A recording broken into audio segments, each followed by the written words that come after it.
Hello guys, உங்கள் வாழ்க்கையை மாற்றக்கூடிய ஒரு விஷயத்தை தான் நான் இப்போ சொல்ல போகிறேன். அதுதான் பிரபஞ்சம். பிரபஞ்சத்துக்கிட்ட நம்ம எப்படி கேட்கணும்? சொன்னதை சொன்னுமாம் கிளிப்பிள்ளை அப்படின்னு சொல்லுவாங்க. பிரபஞ்சம் வந்து ஒரு கிளிப்பிள்ளை தாங்க. நம்ம என்ன சொல்கிறோமோ அதையே தான் திரும்பி சொல்லும். இப்போ நம்ம பிரபஞ்சத்துக்கிட்ட வந்துட்டு எனக்கு ரொம்ப மனசு கஷ்டமாக இருக்குது, எனக்கு ஒரு நல்ல ஒரு வேலையை கொடு, அப்போ அது வந்து அந்த இடத்துல நம்ம மனசு கஷ்டம் அப்படின்னு சொல்கிறத ஒரு நெகட்டிவ் அந்த இடத்துல பதிவு பண்ணுறோம். அப்படி சொல்லக்கூடாது. அப்படி இல்லாமல் எனக்கு ஒரு நல்ல வேலையை கொடு அப்படியும் சொல்லக்கூடாது.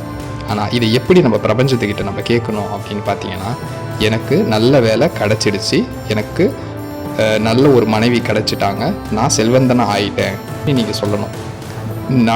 முடிஞ்சது மாதிரி நீங்கள் அந்த பிரபஞ்சத்துக்கிட்ட நீங்கள் சொன்னீங்கன்னா கண்டிப்பாக அந்த பிரபஞ்சம் வந்துட்டு ஓகே, இது வந்துட்டு முடிஞ்சிருச்சு, இப்போ நம்ம இதுக்கான இதை வந்து நம்ம கொடுக்கணும் அப்படி கேட்டதை கண்டிப்பாக அது கொடுக்கும். இப்படி தான் நம்ம பிரபஞ்சத்துக்கிட்ட நம்ம கேட்கணும். இதனால் இப்போ பிரபஞ்சத்துக்கிட்ட நம்ம எப்படி கேட்கணும்னு பார்த்தீங்கன்னா, எனக்கு நல்ல வேலை கிடச்சிருச்சு, ரொம்ப நன்றி பிரபஞ்சமே, தேங்க்யூ யூனிவர்ஸ் அப்படின்னு நீங்கள் சொன்னீங்கன்னா ஓகே, நம்ம இன்னும் அதை பண்ணாமல் இருக்கிறோன்ட்டு பிரபஞ்சம் அதுக்குண்டான வேலையை ஸ்டார்ட் பண்ணிடும். அதுக்கேற்ற மாதிரி உங்களுக்கு என்ன கோரிக்கை முடிந்தது மாதிரி நீங்கள் சொல்கிறீங்களோ அது கண்டிப்பாக நடக்குங்க.